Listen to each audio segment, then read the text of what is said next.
We're going to be continuing in the real cause of global warming. And we left off, Akon left off last week, I think, about page 59, page 60, about the end of this second chapter here.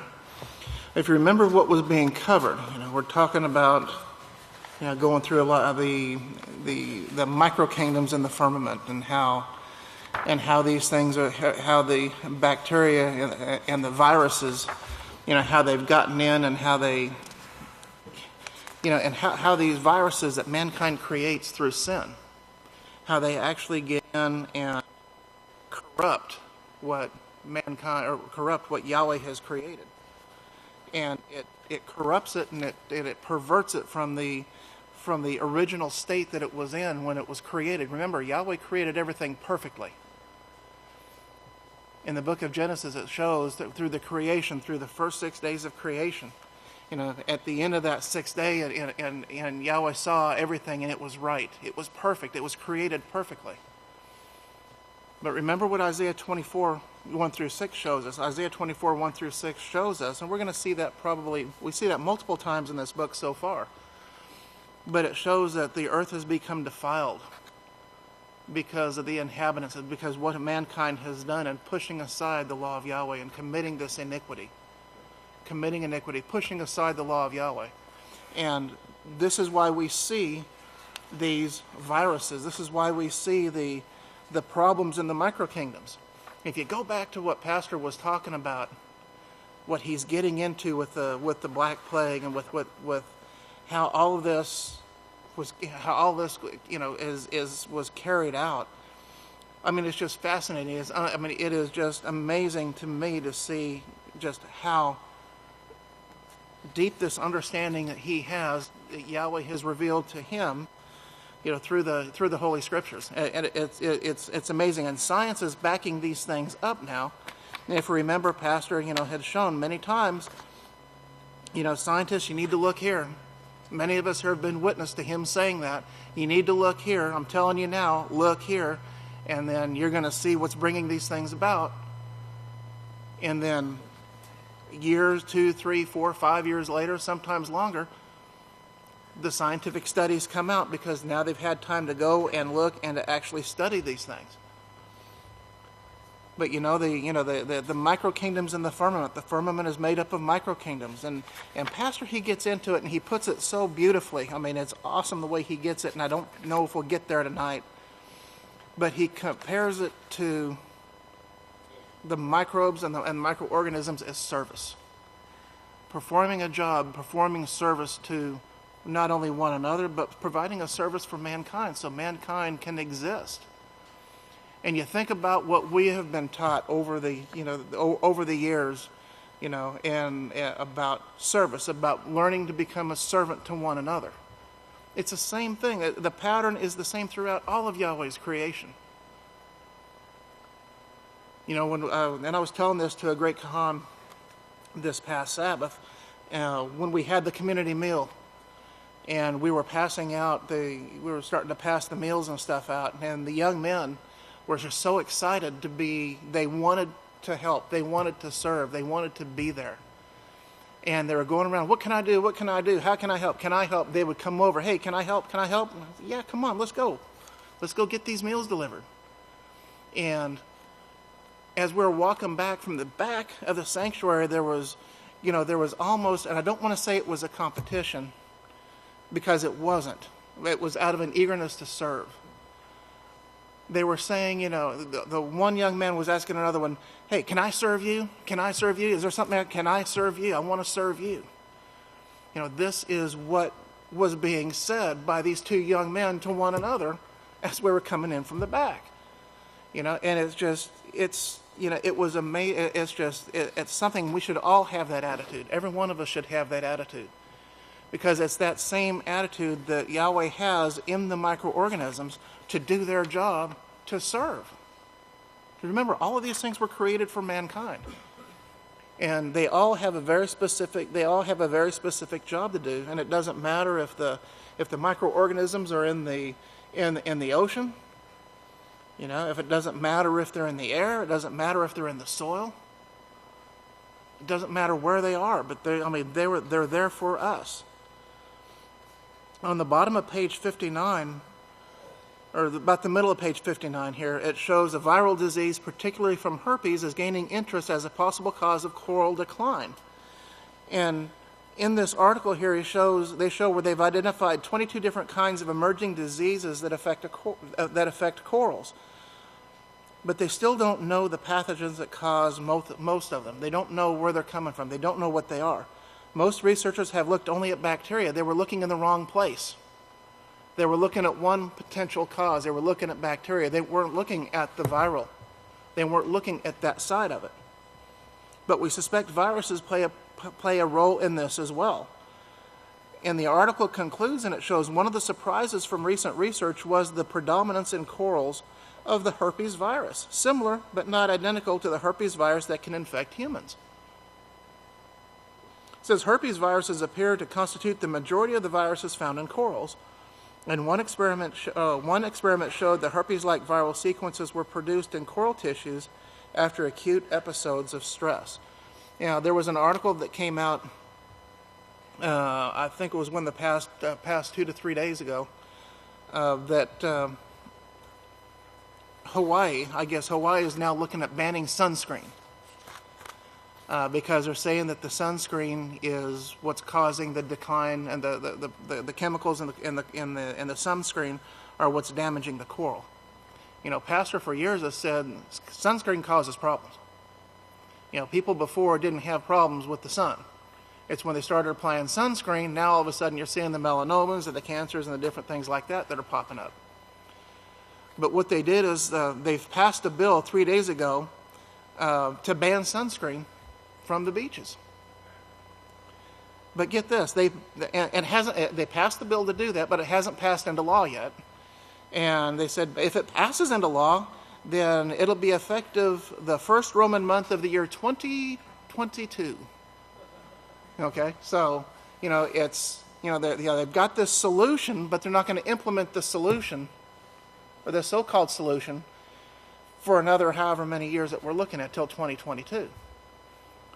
You know, Pastor's been teaching for years the cause of global warming. He's been teaching the cause of these diseases. You know, and people, and he even shows in here, I'm getting ahead of myself, over here on page 61, he gets into, says if people would have listened and obeyed and stopped what they were doing when he started teaching these things, that we could have turned this thing around. He said, but of course, the people haven't, and what we see taking place is, of course, just, we see things getting worse and worse as the days go on. But these microorganisms in the firmament, Pastor shows that there's a microkingdom of bacteria that forms raindrops, and that there's evidence of this rain-making bacteria is discovered in the atmosphere and snow. And this was back in 2008. And this article shows that there was a professor of biological services, Brent Christner, in partnership with colleagues from Montana and France, recently found evidence that rain-making bacteria are widely distributed in the atmosphere. And notice these are biological particles that could factor in heavily into the precipitation cycle, affecting climate, agriculture, productivity, and even global warming. And you think about when these bacteria, the bacteria as it's formed, it's as it was created to do a job. But with these viruses and stuff that are getting in and breaking in and actually invading these things and changing their makeup, and they're making them sick where they can't do their job. Biological precipitation or bioprecipitation cycle is bacteria, and what takes place is bacteria forms little groups on the surface of plants, and then the wind sweeps this bacteria up into the atmosphere, and ice crystals form around them, and then the water clumps onto the crystals, making them bigger and bigger, and then they get heavy and they fall to the ground, and as they get into the warmer atmospheric conditions, then it turns into rain. But this is kind of what that cycle kind of looks like there. It shows here that these ice nucleators of the bacteria, dust, or other small particles get swept up into the atmosphere. up into the firmament, and then the ice crystals form around that nucleus, around the center of that, and as the ice continues to gather, it gets heavier and heavier and heavier until it can't float, until it can't remain airborne, and then it falls. The weight of it it gets too heavy, and then it falls, and it's actually bringing that bacteria, that bacteria seed, if you want to call it that bacterial nucleus then is actually being transported from one part of the ground, or of the world, actually to another part. And this is and this is actually, he talks about that this is this transport through the atmosphere is a very efficient dissemination strategy. So the ability of a pathogen to affect its precipitation from the atmosphere would be advantageous in finding new hosts. And what they're saying is, that's how these sick bacteria, these sick things, can actually be transported. And this is how these things get spread throughout the world.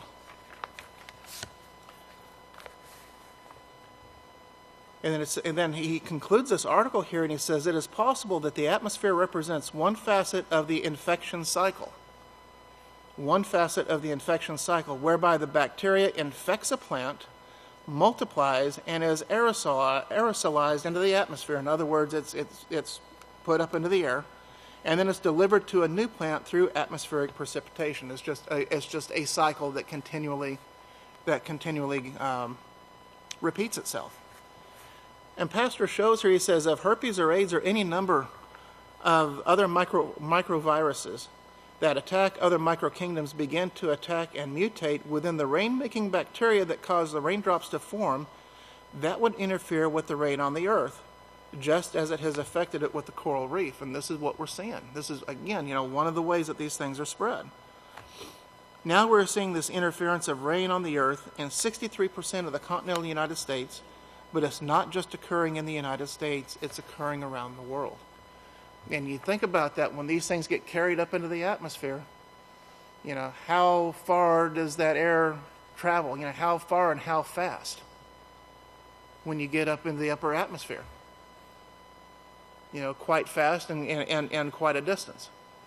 Remember with the study that was done with the radiation that came over from Japan with Fukushima, how long it took it to actually make its way to the United States, that cloud, that radioactive cloud. It's the same principle with these other things here. Okay, so we're in chapter 3 now. It talks about the drought. What's the cause? What's the cause of all this extreme weather? And Pastor opens up and he says, I'm glad that the droughts in Texas and California are getting attention, especially the cause, because the cause has always been ignored as if it will straighten itself out. The cause is what I have been trying to get the world to see for over 50 years.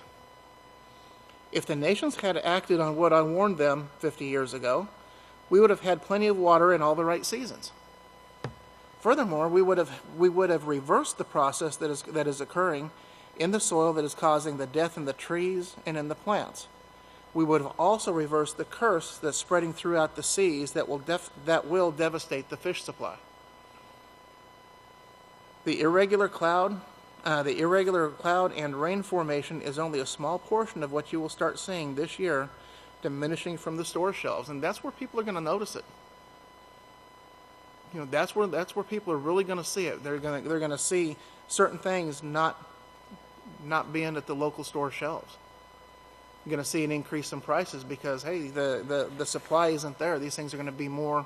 It's going to they're the demand, the law of supply and demand. The supply goes down, but the demand goes up. It's going to cause an increase in prices. And he shows here, he says, Paul Rogers wrote an excellent article showing concerns of meteorologists who are turning their attention to the scientific aspects. This is another plus because scientific research is needed.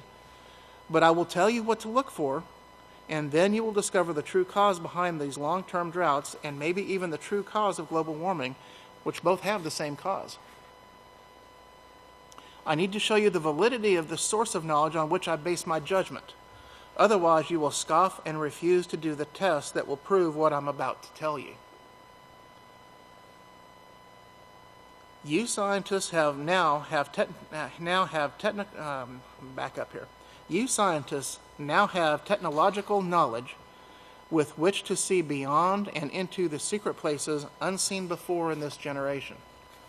You think about the invention of the microscopes, how that's a fairly recent invention.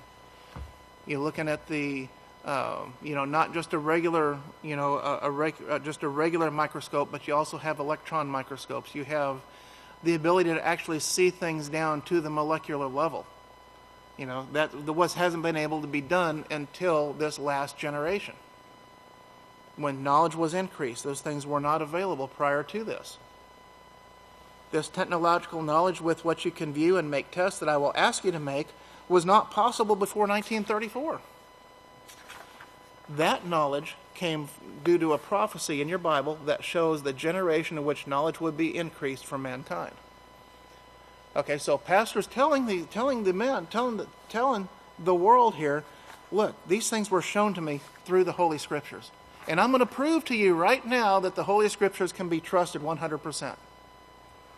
And here this is what he's getting ready to do. The great prophet of Yahweh, Daniel, wrote things concerning this last generation of man's governments of and by the worldly people. He gave a prophecy concerning this increase of knowledge that actually started in 1934, which is shown to be the last generation of man's governments. Notice the prophecy. So he's going to cover the prophecy here in Daniel chapter 12. And at that time, one who is like Yahweh will stand up at Abel, Yisrayl, the great priest who stands at Abel, to teach Yahweh's just and perfect laws to the children of your people. And notice here he says, and there will be a time of trouble such as never was since there was a nation to that same time, and at that time your people will be delivered, everyone who is found written in the book of life. Now Yahshua Messiah, he also brought this up about this time of trouble also. He prophesied of it as well. In verse 2 here in Daniel chapter 12, it says, and many of those who sleep in the dust of the earth will awake, some to everlasting life, and some to shame and everlasting contempt.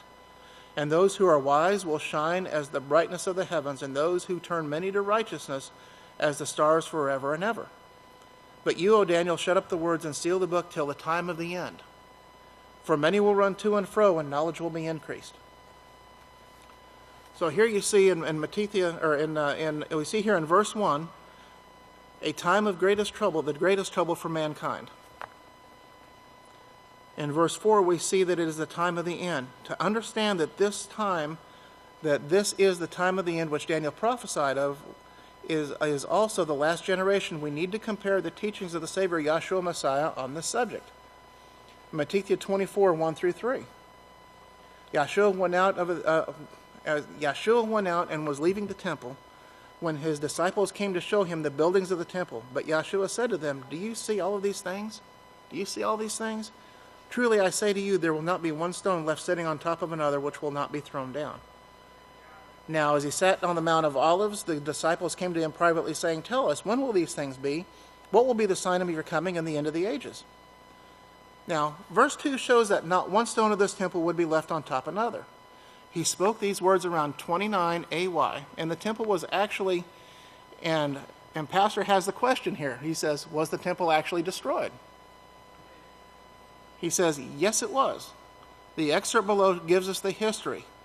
And you can see here, and it shows here, it said, Caesar gave the orders that they should now demolish the whole city and the temple, except the 3 towers and part of the western wall, and these were spared. But for the rest of the wall, it was laid so completely even with the ground by those who dug it up to the foundation that there was left nothing to make those that came thither to believe that it had ever been inhabited. So the temple itself, the house of Yahweh, or the temple that stood on the Temple Mount there, was actually dismantled. It was removed. Not one stone was left upon another. It was taken away. They were taken away. And around 70 AY, and that was about 41 years after Yahshua was murdered. Foretelling the future is far above man's intellect. And then he asks a question. He says, you scientists are how far up on that scale? You meteorologists can't even predict whether or not we're going to have rain tomorrow, or rain within the next 6 hours or 8 hours. How many times have we seen the forecast? I saw one last week. It showed, oh boy, we're going to get hit with so much rain, it's going to be 90%, and it was just, and you could see it off in the distance. You could see this line coming, and as it got close, what did it do? It splits off. One part goes to the north, one part goes to the south, and it just kind of makes a big old wide turn. It just bypasses. Not a drop of rain. Not for us. But yet that's what the meteorologists, that's what they foretold. So you see, they can't foretell that. So the scientists are how far up on that scale? If you could at this time, you would be telling the world when this high pressure would subside and allow raindrops to fall on the parched farmland. See, I got a little bit ahead of myself there. But remember Daniel's prophecy concerning the end, and notice Yeshua's words. In Matthew 24, 21 to 22, and he shows, "For then will be great tribulation, such as not come to pass since the beginning of this world to this time, no nor ever will be. And unless those days were shortened, there would no flesh be saved. But for the elect's sake, those days would be shortened." So, Yeshua prophesied of this great tribulation and said that there would be a time of trouble that nobody has ever seen like that. But during the persecutions that were taking place against the great house of Yahweh, the various persecutions that were taking place. If you remember the book, The Lost Faith of the Apostles and Prophets, remember it talks about the 10 persecutions in there? And there's something interesting about the 4th persecution. I want to show you here a little bit about that.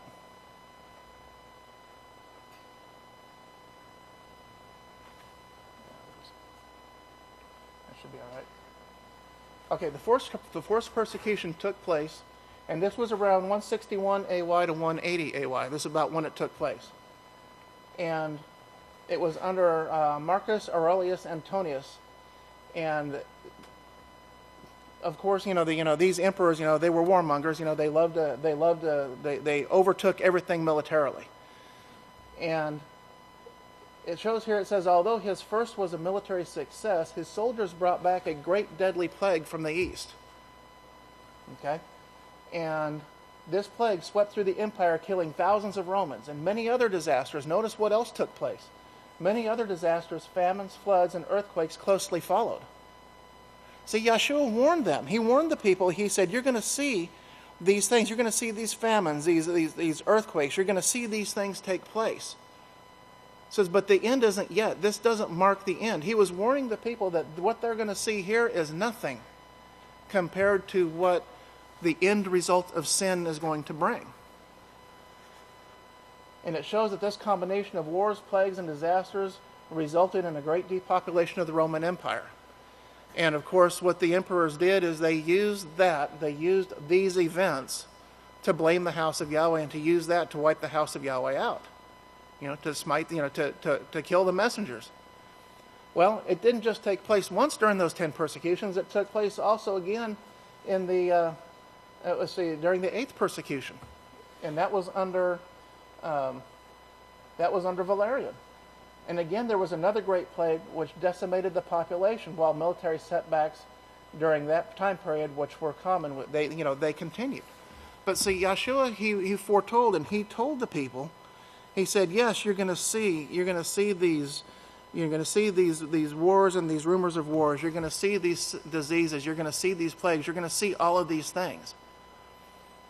But the end is going to be so bad that unless Yahweh stepped in, there would be no flesh saved. Okay, so he warned again. He warned the people that this is what was going to take place. And also showing that wasn't the time of the end. But comparing this prophecy to Daniel's, we see that both are prophesying of the same period. In Daniel 12:1, we see here it shows that at that time one who is like Yahweh will stand up at Abel, Yisrayl the great priest, who stands at Abel to teach Yahweh's just and perfect laws to the children of your people.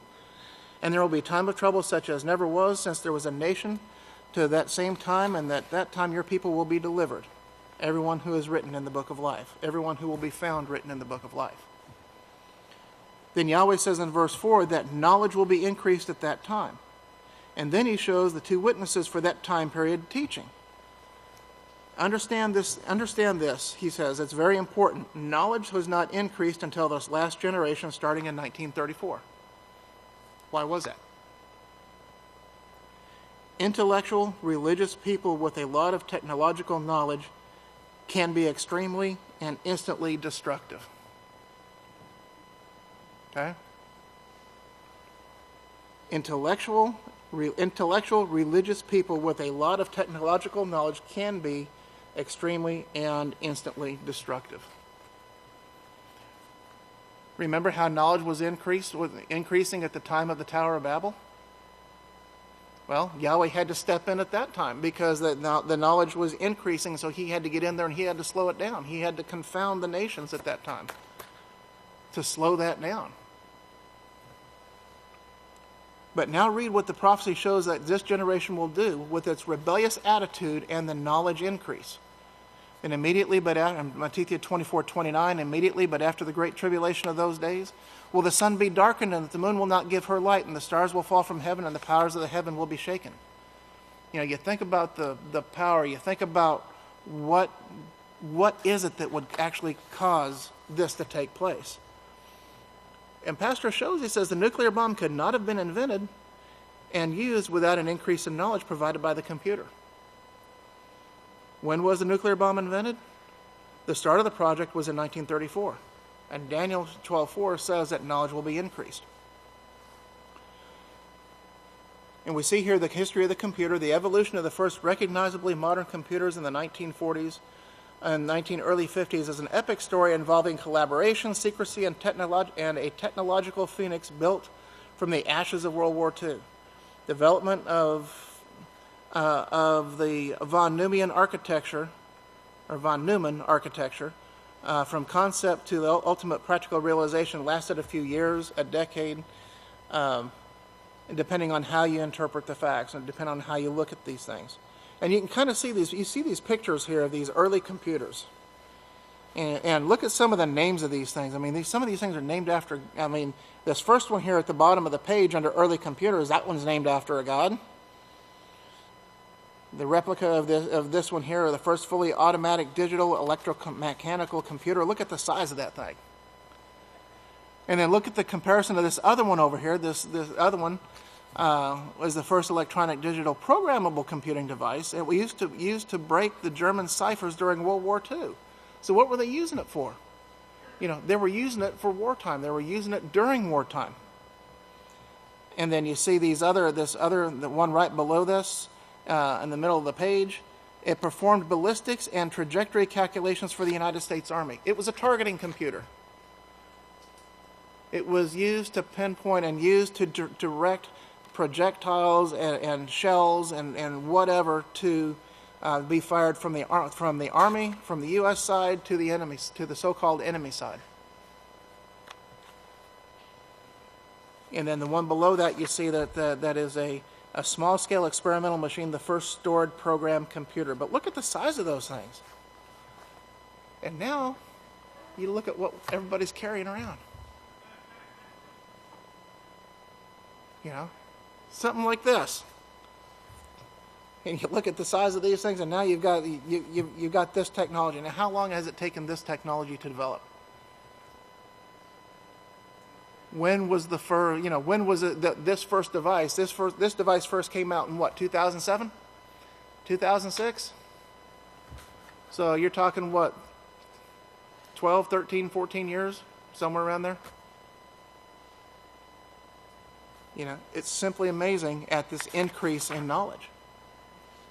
But notice the date of 1934, and he's showing, you know, he's re-emphasizing and emphasizing the date 1934, you know, as the start of this last generation. But the evolution of the modern computer shows that that this is the home of the computer evolution file, and it shows here this file attempts to provide comprehensive graphical representation of the evolution of the modern computer for the period of 1934 to 1950. So notice where it began, 1934. The evolution of the modern computer, 1934 to 1950. It says that this Manchester MK1 prototype was the first computer in a modern sense. And then it shows that, this one here also shows those dates. It was intended to record the known dates and influences for computing machines designed between 1934 and 1950. And Pastor shows here, he says, it's a scriptural fact that no one can deny. Fulfilled prophecy proves all things. It's more than a phenomenon, and it's more than a miracle.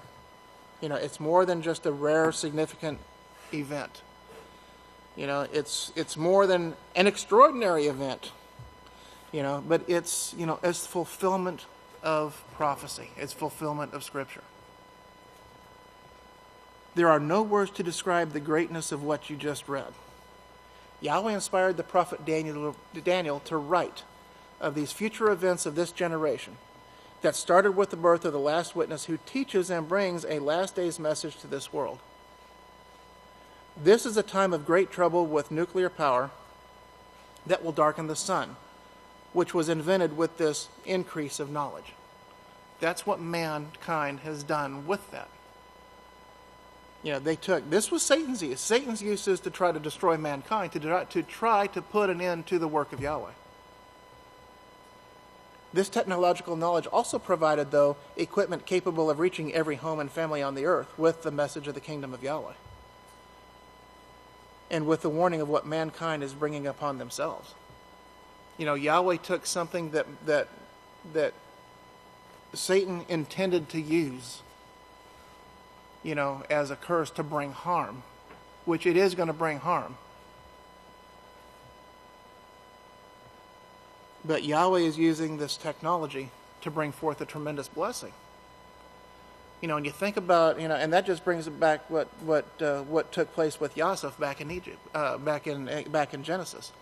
Remember what his brothers did? His brothers sold him. They threw him into a cistern, and then they pulled him out, and then they sold him into slavery. Because they were jealous of him. They wanted to get rid of him. But Yahweh took what was intended to be used. That whole situation was intended to bring about a certain thing. The brothers intended to bring harm and intended to just get rid of him. But Yahweh had something else. He turned that into a blessing. He turned it into a blessing for everyone. And this is what these inventions, this is what this knowledge, this increase in knowledge, Yahweh is using this the very same technology to actually bring forth this message to mankind to expose what sin brings. But in Matthew 24:29, and it shows here, immediately, but after the great tribulation of those days will the sun be darkened, and the moon will not give her light, and the stars will fall from heaven, and the powers of the heaven will be shaken. Anyone who is honest will admit that no man has the wisdom to foretell the future. Yet Yahweh tells us in many great details what will occur in this last generation. Invention and discovery, atomic bombs and fission. It says, I'm going to try to pronounce this guy's name. Leo Szilard, I think is the way it's pronounced. Szilard, I think is how it is the pronunciation. Leo Szilard and the invention of the atomic bomb.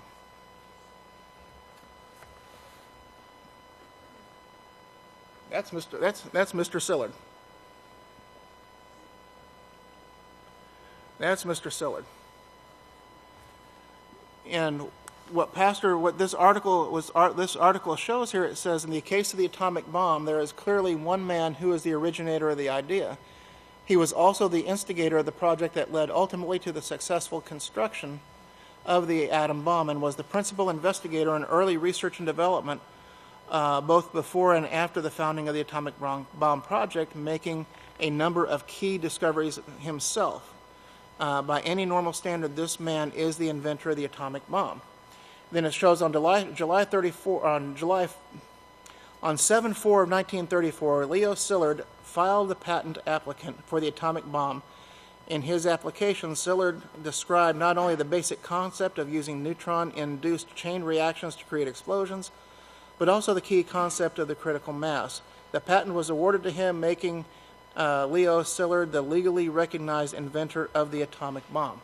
Now notice, here it shows that was filed for on the seventh Roman month, 7/4 of 1934. Well, Mr. Szilard, he was a Hungarian-German-American physicist and inventor. He conceived, now this is interesting here because of the words that were chosen. He conceived the nuclear chain reaction in 1933. When was the last day's witness? When was he conceived? 1933. So even with that, you can see that's going hand in hand. It's just one more. It's just another proof, just something else that we can see of the accuracy of the scriptures. But he conceived the idea of the nuclear chain reaction in 1933 and patented the idea in 1934. So I just thought that, like I said, I thought that was really interesting, those two dates. So remember the date of each of these milestone markers, because 1934 is also the birth of the last witness of the two witnesses shown to Daniel, the prophet of Yahweh. It was the witness born in 1934 who also prophesied to establish the house of Yahweh in this generation. So we see now under the house of Yahweh, it says, the fact that knowledge would be increased in this generation alone should be enough to bring joy to everyone's heart. With a world filled with unbelieving religions, reading this one thing should bring joy to your heart, knowing that the scriptures are true and dependable. Yahweh the Creator has a plan for mankind, just as the inspired writings of the prophets and apostles say. So we see here in Genesis 1:26, it shows, and Yahweh said, I will make man in my image, according to my likeness, and they will have authority. They will have authority over the fish of the sea, over the birds of the air, over the cattle, and over all the earth, and over every creeping thing that creeps upon the earth. This authority is going to be given to those who will rule as Yahweh rules, to those who will allow themselves, through the submission to the laws of Yahweh, to be made in the image and likeness of Yahweh. And Pastor shows us, as we can depend on the scriptures and trust in the way to eternal life, as the Savior Yahshua Messiah said in Matthew 19:17. But he said to him, why do you question me about righteousness? Why do you question me about these things? There is only one who is the standard of perfection, as he is Yahweh. So if you'll enter into life, keep the laws of Yahweh. Okay? There's no other way. We can trust the scriptures. We can trust in the scriptures that this is the way of life, despite what the lying religions say. There will not be evil, violent, selfish, unrighteous men at all in the future kingdom of Yahweh, as the apostles show. In 1 Corinthians 6:9-10, do you not know that the unrighteous will not inherit the kingdom of Yahweh? Now we know righteousness, Deuteronomy 6:25 tells us that that righteousness is the keeping of the laws of Yahweh, keeping his laws, statutes, commandments, and judgments. But do not deceive yourselves. A warning here. Now, think about the laws. Think about how many laws apply to each of these things here that were shown here. Do not deceive yourselves, neither fornicators, nor God worshippers, nor adulterers, nor men who commit sexual perversions with boys, nor men who commit sexual perversions with other men, nor thieves. How far does that go? How deep does that get? Nor covetous. Look at what's going on in the mind. What's going on in our minds? Yahshua said, if you think about it, if you look at a woman with lust, or if you look at something, you entertain something in your mind, then it's like you've done it already. You've committed these things in your heart already. Think about what it is.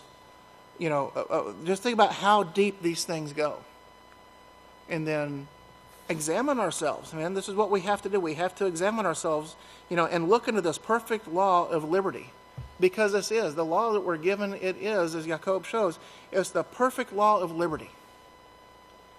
It frees us from the power. It frees us from the hold that sin has on the world. The world thinks it has freedom.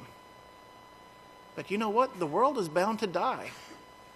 They are bound in death. They have a covenant with death. They are cut off from Yahweh. Their actions are continually, they're continually adding to themselves. They're bringing these curses, more and more of these curses upon themselves. But these no thieves, nor covetous, nor drunkards, nor revilers, nor extortioners will inherit the kingdom of Yahweh. And then in 1 Yochanan chapter 3, verse 4, 7, and 8, and verse 10, whosoever commits sin transgresses also the laws, for sin is the transgression of the law. Little children, let no man deceive you. And that includes let no man deceive you, including ourselves.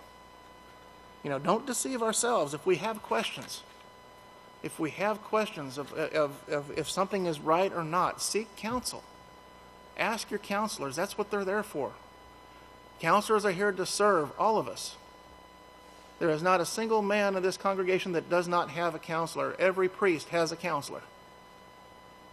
Every man has a counselor.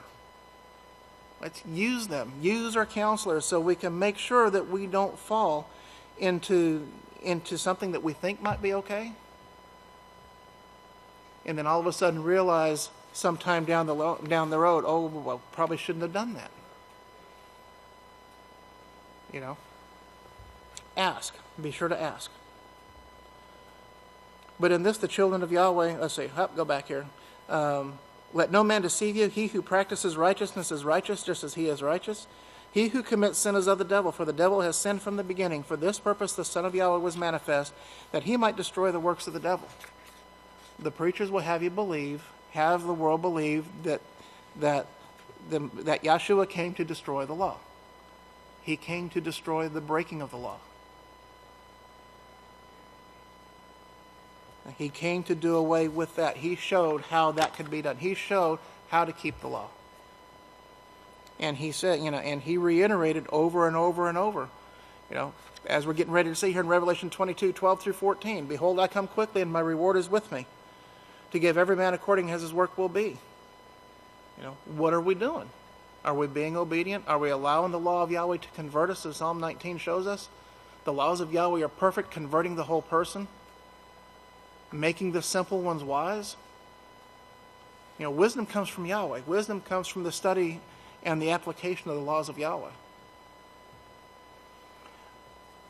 But blessed are those, verse 14, blessed are those who keep his laws, that they may have right to the tree of life and may enter in through the gates into the city. Now, we just saw the accuracy back over here of the prophecy that describes the last days, when knowledge would be increased. Why would that prophecy, why would this message, why would this prophecy, why would this statement why would it be any less than what we read over there in Daniel? It says, we can trust the fact that there will be no more wars brought forth by the popes after the last prophesied war, which we now know will come and will be the end in this present prophesied generation. So again, here we see Limmuwdyah 24, 7, 21 to 22, and 29. For nation will rise against nation and kingdom against kingdom, and there will be famines and pestilences and disease epidemics and earthquakes in place after place. For then will be great tribulation, such as not come to pass since the beginning of this world to this time, no nor ever will be. And unless those days were shortened, there would no flesh be saved, but for the elect's sake, those days will be shortened. And then we see again that immediately, but after the great tribulation of those days, will the sun be darkened, and the moon will not give her light, and the stars will fall from heaven, and the powers of the heavens will be shaken. This is coming. This is coming. The darkening of the sun by the nuclear burning shown, and many prophecies for this generation. All of the things mentioned in Limmuwdyah 24 can now be seen. Even the darkening of the sun is known. The following article is from an essay from Discover magazine. The second Roman month of 1984 deals directly with the consequences of nuclear war, and this prophecy is shown in Limmuwdyah 24:29. Now remember, this was written something like 34 years ago. Okay, this article was written 34 years ago. And kind of keep that in mind when they're talking about the nuclear arsenal in here. When they're talking about the detonation of less than 1/3, it's probably even less than that now, because as technology has advanced, the the killing ability and the killing efficiency of these weapons has gotten stronger, more devastation in a smaller package. So it will probably take far less than what they are thinking to bring this about. But this was again from 1984, and there was an open discussion between the Soviet counterparts and with American scientists and with the Soviet counterparts, and their discussion was concerning nuclear winter.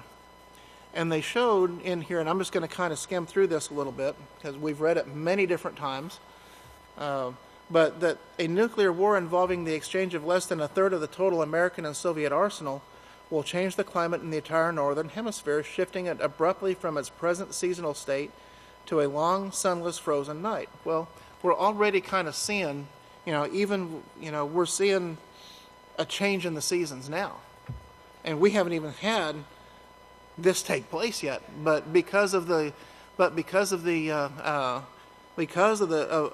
defilement of the firmament, anybody here, some of us that are a little older, kind of remember more distinction between the spring and the summer and the fall and the winter, right? Okay, now everything just kind of runs all together. There's really not that much of a separation. You might have a 2 to 3 week time period where you get a little bit of a transition. It goes right from winter into summer, or from summer into winter. And that's part of this defilement that has been brought about by mankind. But this is extreme what they're talking about here, that it's going to shift it abruptly from its seasonal state to a long, sunless, frozen night.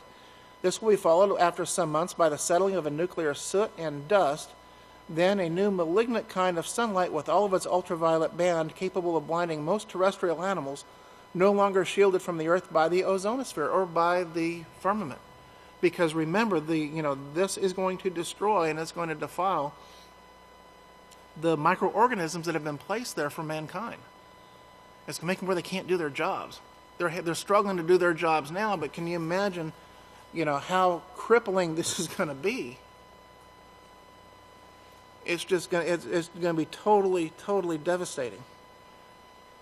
And it shows in the same research, new calculations of the extent and intensity of the radioactive fallout predict the exposure of large land areas to much more intense levels of radiation than expected. And then it shows here the second piece of work by the biologists demonstrate that the predictions of T-TAPs, which then that's this council, this meeting here, means nothing less than the extinction of much of the Earth's biosphere. And the biosphere, that definition of biosphere, is simply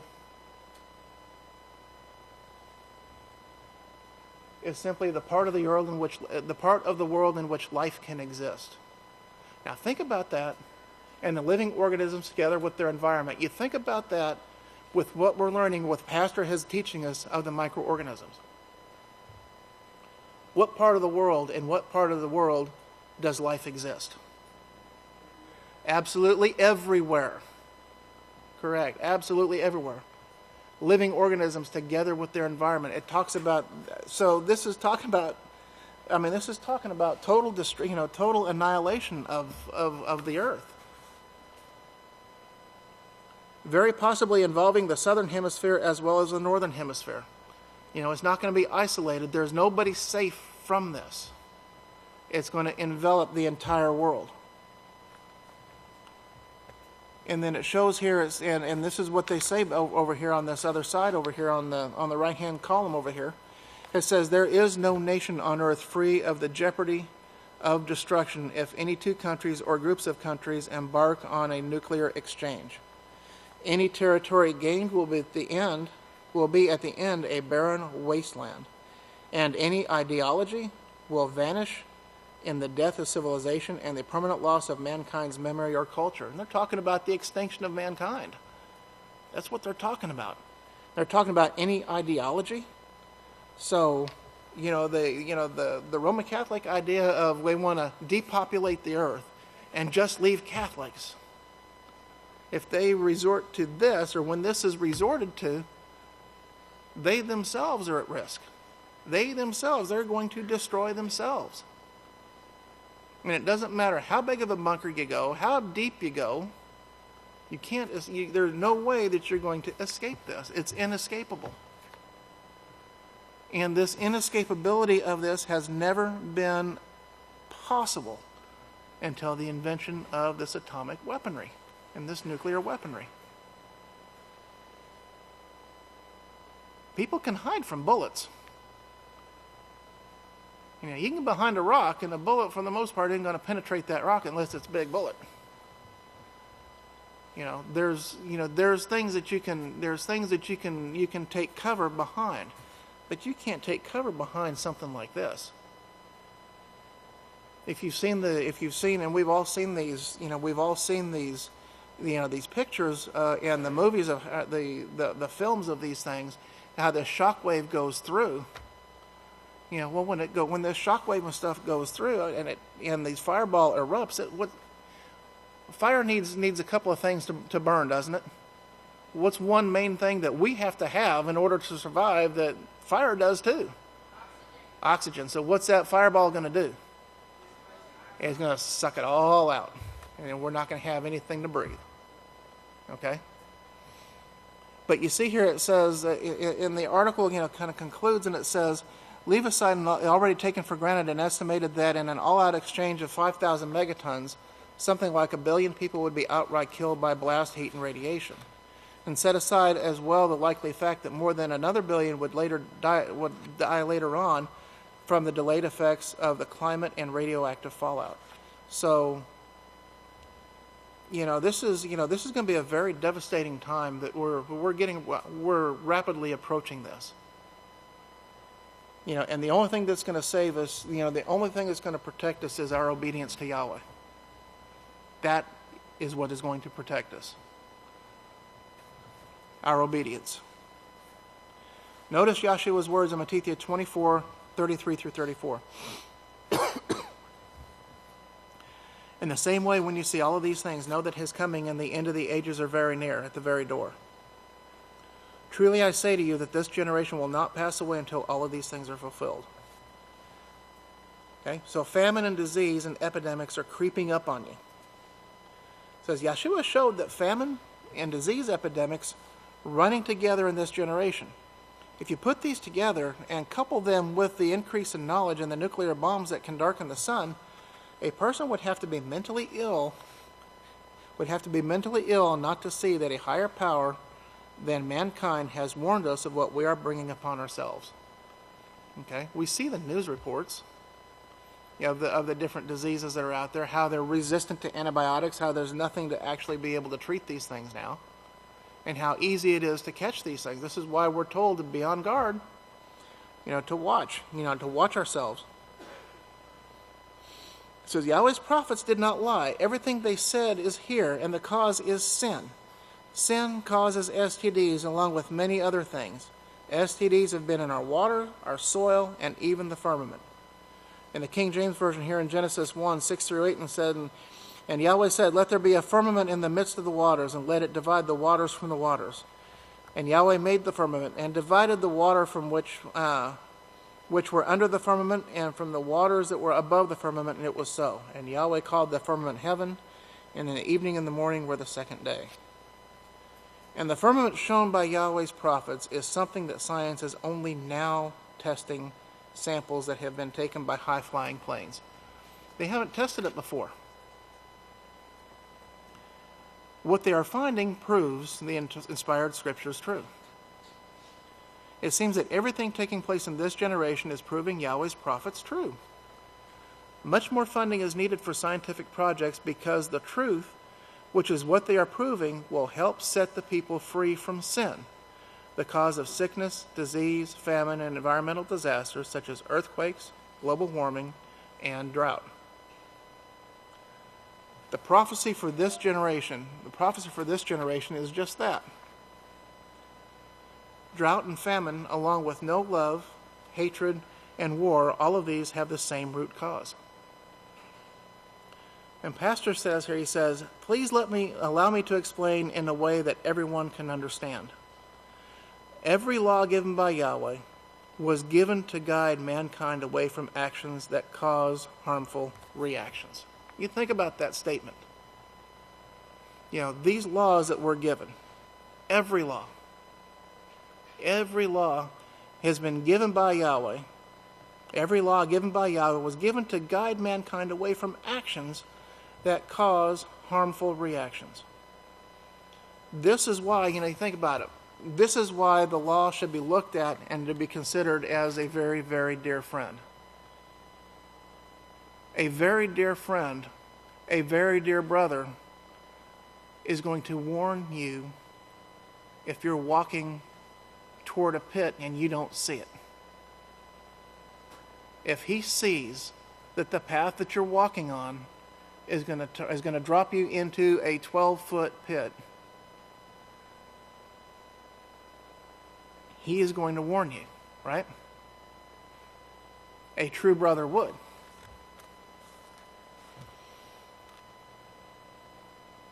And this is what Pastor does. Pastor is warning and giving this warning, bringing this warning out to mankind. You think about all of these laws that are given, it's for our protection. It's so that we can live healthy lives, so that we can be healthy ourselves, so that we can teach and fulfill our jobs in helping to straighten this world out, to straighten this mess out that we see. We can't do it if we're hurting. We can't do it if we're sick. We've all had I think probably everybody in here has experienced a headache or a migraine or something like that at some point, or a toothache or something else that can get to the point where you can't function. Is because there is something wrong in the body. You can't function. It's very difficult to function. If you're able to function, then you're only able to do a partial job. You can't do everything completely to the best of your ability. And this is how the firmament is. This is how the microorganisms are right now. The microorganisms are hurt. And they keep getting attacked. They keep getting attacked by these viruses. They keep getting attacked from the things that come about as a result of sin. And our job's to put an end to that. And we can't put an end to it if we're condoning it or if we're secretly practicing these things ourselves. That's hypocritical. And it won't remain hidden. All things are going to be made known. You think you can hide something from these microorganisms that are within us? There is no way. There is no way we can hide anything. But just remember, every law given by Yahweh is given to mankind to guide us and to guide us away from these harmful reactions, to help keep us safe so that we can actually stand and do our jobs. So that we can help put an end to this stuff, which is why we're all here. We're all here because of that very reason. Okay, so this here looks like it to be a pretty decent place to stop here. We'll be on page 67 here. We'll pick up here. The Great Khan will pick up here next week. The prophecy for this generation. So with that, may Yahweh be with you and bless you.